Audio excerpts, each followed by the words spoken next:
పనులు చేసిన, ఇంకా చేయాల్సినవి ఉన్నాయి. ఇవాళ ఎన్నికల కోడ్ వచ్చింది కాబట్టి ఇవాళ రైతు రుణమాఫీ నేను చేయలేకపోయినా. అందుకే ఈ నారాయణపేట గడ్డ మీద నుంచి తెలంగాణ రైతాంగానికి 69 లక్షల రైతులకు నేను మాట ఇస్తున్నా. ఆగస్టు 15 తారీఖు లోపల 2 లక్షల రూపాయల రైతు రుణమాఫీ చేసి తీరుతా. ఎట్లయితే మక్తల్ నారాయణపేట కొడంగల్ ఎత్తిపోతల పథకం పూర్తి చేసినో, ఎట్లయితే ఆర్టీసీ ఉచిత ప్రయాణం ఇచ్చినో, ఎట్లయితే 500 రూపాయలకు సిలిండర్ ఇచ్చినో, అట్లనే 15 ఆగస్టు లోపల 2 లక్షల రూపాయల రైతు రుణమాఫీ చేస్తా. ఏకకాలంలో మొత్తంలో మీకు రుణమాఫీ చేసే బాధ్యత నాది. మీ బిడ్డను నేను. ఇదే కాదు, 500 రూపాయలు బోనస్ అన్నాడు. వచ్చేసారి పండించే వడ్లకు 500 రూపాయలు బోనస్ ఇచ్చి ప్రతి గింజ చివరి గింజ వరకు కొనుగోలు చేసే బాధ్యత నాది.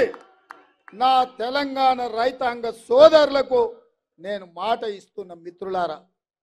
అందుకే మిత్రులారా, మీ బిడ్డ ఇయ్యాల తెలంగాణ ముఖ్యమంత్రిగా ఉన్నాడు. మనం ఏదన్నా చిన్నదో పెద్దదో ఎమరుపాటుగా ఉన్నా కునుకు తీసినట్టు కళ్ళు మూసుకుంటే కుట్రలు ఉన్నాయి, కత్తులు తీసుకొని బయలుదేరిండ్రు. ఇవాళ ముందలనే యుద్ధం కాదు, వెనకాల కూడా యుద్ధం చేయాల్సిన పరిస్థితి వచ్చింది. బీజేపీ బీఆర్ఎస్ వాళ్ళు కుట్రలు, బిడ్డ బెయిల్ కోసం బీఆర్ఎస్ ను తాకట్టు పెట్టి 5 పార్లమెంట్లలో బీజేపీని గెలిపిస్తా అని కేసీఆర్ సుపారీ తీసుకున్నాడు. నరేంద్ర మోడీకి లొంగిపోయిండు. బీఆర్ఎస్ కార్యకర్తలారా తస్మత్ జాగ్రత్త, మిమ్మల్ని మోడీకి తాకట్టు పెట్టిండు బిడ్డ బెయిల్ కోసం. మా కార్యకర్తలు కూడా నేను చెప్పదలుచుకున్నా, మీరు అప్రమత్తంగా ఉండండి. వాళ్ళంతా ఒక్కటైనరు, ఏకమైనరు. ఎట్లయినా మనల్ని పడగొట్టాలి, మనల్ని ఓడగొట్టాలనే కుట్ర జరుగుతుంది. ఎమ్మెల్యే ఎన్నికల కంటే కూడా ఎక్కువ కష్టపడాలి. ఎక్కడ కూడా నాకు తెలుసానో నాకు కావాల్సిన వాళ్ళనో మా చుట్టపోలను అప్రమత్తంగా ఉంటే ఇవాళ ఈ అధికారంలో ఉండే కార్యకర్తలకు మేలు చేయాలన్న ఆలోచనతో మనకంత నష్టం జరుగుతుంది. ఈ ఎన్నికలైన మరుక్షణం సర్పంచ్, ఎంపీటీసీ, ఎంపీపీ, జడ్పీటీసీ స్థానిక సంస్థల ఎన్నికలు రాబోతున్నాయి. ఇవాళ మీరు ఊర్లలో పట్టు వదిలిందంటే రేపు ఎవడో ఒకడు మోపైతాడు. వాడు సర్పంచ్కి వస్తాడు, వాడు వార్డు మెంబర్కి వస్తాడు, వాడు ఎంపీటీసీకి వస్తాడు, వాడు ఎంపీపీకి వస్తాడు, వాడు జడ్పీటీసీకి వస్తాడు. రేపు మీ ఎన్నికలలో కూడా మీకు తలకాయ నొప్పి అవుతుంది. ఎన్నికల ఖర్చు తడిసి మోపెడవుతుంది. ఎంపీ ఎన్నికలైన ఎంబడే 2 నెలలు తిరగకుందే మీ స్థానిక సంస్థల ఎన్నికలు పెట్టే బాధ్యత నాది. మిమ్మల్ని గెలిపించే బాధ్యత నాది. ఇవాళ ఎవరైతే బూతులలో మెజారిటీ తెస్తారో, ఎవరైతే పార్టీ జెండా కష్టపడి మోస్తారో, ఎవరైతే పార్టీ గెలుపులో భాగస్వాములుగా ఉంటారో వాళ్ళందరినీ గుర్తుపెట్టి ఎట్లయితే శంకర్కు, శ్రీహరికి, సరితకు, పర్ణికకు, అరవింద్కో లేక అనిరుద్కో, మధుకో, ఎన్నంకో ఎట్లయితే కష్టపడ్డోళ్లకు టికెట్లు ఇచ్చినామో మీకు టికెట్లు ఇచ్చి గెలిపించుకునే బాధ్యత పార్టీ తీసుకుంటుంది. మిత్రులారా, మీ శ్రమ ఊరికే పోదు, మీ త్యాగం గాలికి వదిలేయము. మీ త్యాగాన్ని గుర్తుపెట్టుకుంటాం, మీకు అవకాశాలు కల్పిస్తాం. రేపు జరగబోయే ఎన్నికలలో ఇవాళ గ్రామాలలో ఇందిరమ్మ కమిటీలు వేయాలనుకున్నాం. ఇల్లు ఇచ్చినా, పెన్షన్ ఇచ్చినా, గ్యాస్ సిలిండర్ ఇచ్చినా, రాజు ఆరోగ్యశ్రీ కార్డు ఇచ్చినా, రేషన్ కార్డు ఇచ్చినా, ఏది ఇచ్చినా ఇందిరమ్మ కమిటీలను నియమించి ఆ కమిటీల ద్వారా గ్రామాలలో మీ చేతనే పేదవాళ్లకు పంచిపించి పేదల్ని ఆదుకునే బాధ్యత మీ చేతిలో పెడతాం. ఇవన్నీ చెయ్యాలి అని అంటే పాలమూరులో ఇటు పాలమూరు అటు నాగర్ కర్నూలు పార్లమెంట్ అత్యధిక మెజార్టీ. అన్న మా ఆయన గుంటూరు, ఒంగోలు, ఆయన ఎక్కడో ఆంధ్ర. ఆయన కూడా కేసీఆర్ సార్ ఫ్యాన్ అయిపోయిండు అన్న. మొదటిసారి కలిసిండు, పెద్ద ఫ్యాన్ అయిపోయిండు కేసీఆర్ గారితో. గంటన్నర కూర్చున్నాక ఇంత గొప్ప నాయకుడి కింద నువ్వు పనిచేసే అదృష్టం నీకు వచ్చింది అన్నాడు. ఫ్యాన్ అయిపోయిండన్న అని ఆమె కూడా చెప్పింది.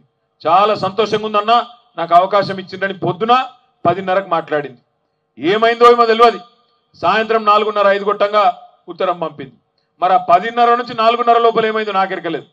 కాంగ్రెస్ వాళ్ళు ఏం మాయ చేసిండ్రో, ఏం ఆలోచనలు వచ్చినాయో 4:30కు ఫ్లైట్ ఎక్కిండ్రు, ఢిల్లీ పోయినరు, కాంగ్రెస్ కండువా కప్పుకున్నారు. నేను దయచేసి మిమ్మల్ని ఆలోచించమని కోరేది ఒకటే, ఈరోజు జరుగుతున్న ఎన్నిక సామాన్యమైన ఎన్నిక కాదు, కేవలం ఒక రెగ్యులర్గా రొటీన్గా వచ్చే పార్లమెంట్ ఎన్నిక కాదు. ఈ ఎన్నిక 100 రోజుల అబద్ధానికి 10 ఏళ్ల నిజానికి మధ్యన జరుగుతున్న ఎన్నిక. 100 రోజుల అబద్ధానికి 10 ఏళ్ల నిజానికి మధ్యన జరుగుతున్న ఎన్నిక. నేను ఉత్తగానే అంటలేను 100 రోజుల అబద్ధం అని. ఒక్కసారి మీరే చూడండి, మీ ముంగట టీవీలు కూడా పెట్టినాం. అరిచేతిలో వైకుంఠం చూపెట్టి ప్రజలకు ఈస్ట్ వన్ కలర్ సినిమా చూపెట్టి ఓట్లు వేయించుకున్నారు. ఓట్లు వేయించుకునేటప్పుడు ఇష్టం వచ్చిన మాటలు చెప్పారు. ఎన్నికలకు ముందేమో అభయ హస్తం, ఎన్నికలు అయిపోయినాకనేమో భస్మాసుర హస్తం అయిపోయింది. అదే హస్తం. ఇలా ఒక్కసారి చూడండి రేవంత్ రెడ్డి గారు రైతులకు ఏమేం చెప్పిండో ఒక్కసారి చూడమని చెప్పి నేను కోరుతా ఉన్నా. ఏమన్నాడు ఆయన అన్నాడు, నేను వస్తూనే ఉన్నా, డిసెంబర్ 9 నాడు ముఖ్యమంత్రి అయితేనే ఉన్నా, వెంటనే ఎంబడే మీకు 2 లక్షల రుణమాఫీ మీద సంతకం పెడతా అన్నాడు. ఒక్కసారి ఆ వీడియో ప్లే చేయాలని మా తమ్ముని కోరుతా ఉన్నా. ఉన్నదా వీడియో? లేదా? పెట్టు. నెంబడే 2 లక్షల రుణమాఫీ అనే మాట మనం అడగలే, ఇవ్వాలి అడగలే, డిమాండ్ చేయలే, చేస్తా అన్నాడు.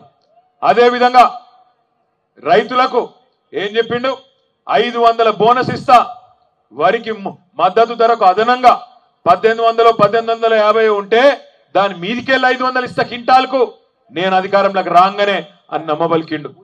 కేసీఆర్ వచ్చిందా? పెట్టాల్సిన డబ్బులు లిక్కర్ అంతా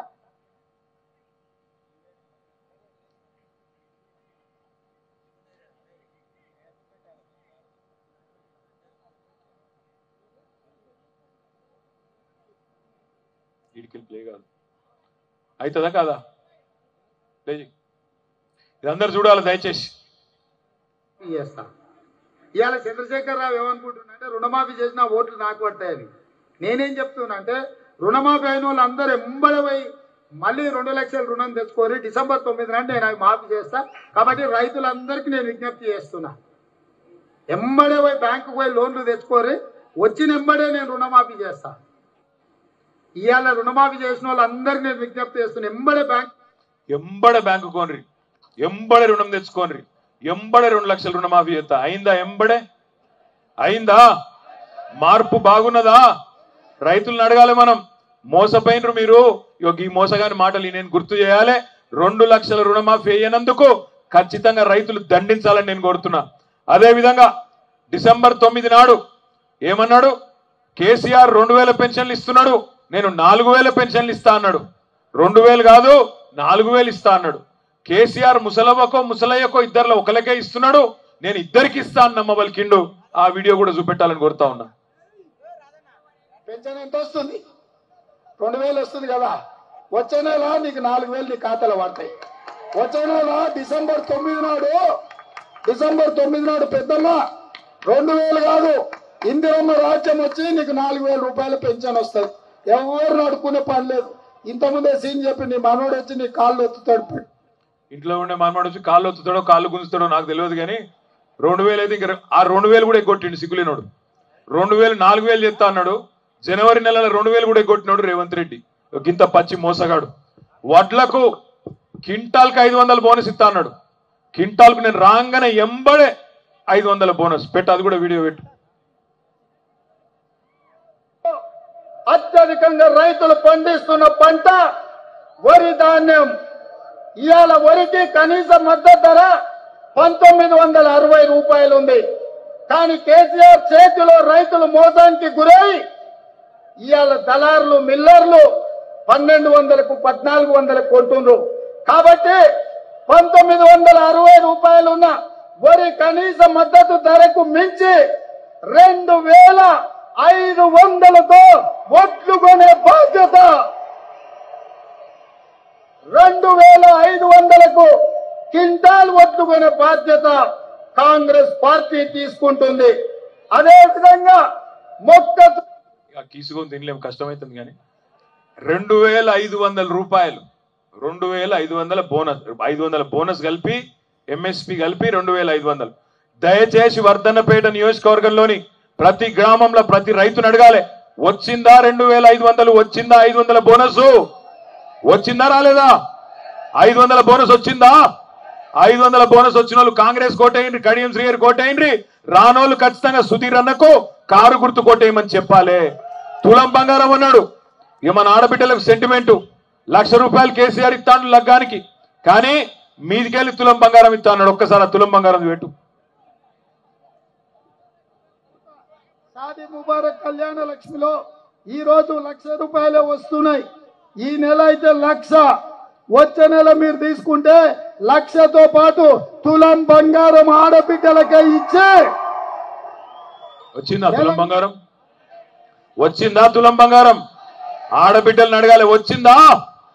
మరి రానందుకు ఇద్దామా కాంగ్రెస్ పార్టీ కూడా సిగ్గు లేకుండా? ఇంకొక మాట కూడా అన్నాడు రేవంత్ రెడ్డి, నెలకు 2,500 ఇస్తామా ఆడబిడ్డలకు, 100 రోజుల్లో గ్యారంటీలు అన్ని చేస్తా, నాది గ్యారంటీ మహాలక్ష్మి అన్నాడు. అది కూడా పెట్టు. 100 రోజుల్లో 2,500 ఆడబిడ్డలకు 1,67,00,000 మంది ఆడబిడ్డల దగ్గర నగదు ఉంటేనే బెల్ట్ షాపులలో ఇస్తున్నాడు. అవునా? అందుకే మా అక్కల కష్టాలు చూసి నగదు మా అక్క దగ్గర ఉంటే పిల్లల చదువులు, ఇంటి ఖర్చులు, పండుగ పూట చుట్టం వస్తే ఇంత మంచి చెడ్డ చూడడానికి ఉంటది. అందుకే ప్రతి నెల 1వ తారీఖు నాడు ప్రభుత్వ ఉద్యోగికి జీతం వచ్చినట్టుగా ప్రతి నెల 1వ తారీఖు నాడు ఆడబిడ్డల ఖాతాలో 2,500 రూపాయలు ప్రతి నెల ఆడబిడ్డల ఖాతాలో వేయాలని కాంగ్రెస్ పార్టీ నిర్ణయం తీసుకున్నది. ఇక 2,500 పడ్డా ఖాతాలలో? 4,000 పెన్షన్ వచ్చిందా? తులం బంగారం వచ్చిందా?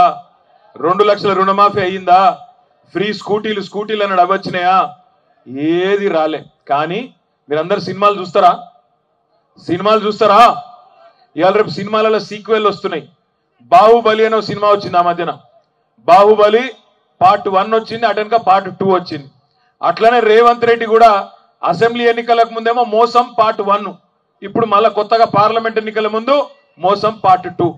అప్పుడేమన్నాడు అసెంబ్లీ ముంగట, డిసెంబర్ 9 నాడు రుణమాఫీ నేను చేస్తా, నేను సంతకం పెడతా అని నరికిండు. ఇప్పుడేమైంది? 100 రోజులు అయిపోయింది, రుణమాఫీ లేదు, మన్ను లేదు. అందుకే ఇవాళ ముఖం చెల్తలేదు కాబట్టి కొత్త డ్రామా ఆడుతున్నాడు. ఏ ఊరికి పోతే ఆ ఊర్లో ఏ దేవుడు ఉంటే ఆ దేవుని మీద ఒట్టు పెడుతుండు. యాదగిరిగుట్టకు పోయిండు, పోయి లక్ష్మీ నరసింహస్వామి మీద నేను ప్రతిజ్ఞ చేస్తున్నా, ఆగస్టు 15 ఆగస్టుకు నేను రుణమాఫీ చేస్తా, మీ అందరికి దండం పెడుతున్నా అని మోసం పార్ట్ 2 సీక్వెల్ తీసిండు.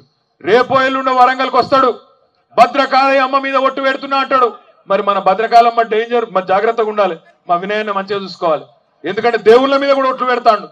బాసర వేయిండు, సరస్వతి తల్లి మీద ఒట్టు పెట్టిండు, దేవుళ్ళ మీద ఒట్టు పెట్టి కూడా పచ్చి అబద్ధాలు ఆడుతూ ఉన్నాడు. దయచేసి నేను మిమ్మల్ని కోరేది ఒకటే, మొదటిసారి ఎవడన్నా మనల్ని మోసం చేస్తే మన తప్పు కాదు. మొదటిసారి ఎవడన్నా మనల్ని మోసం చేస్తే అది మన తప్పు కాదు.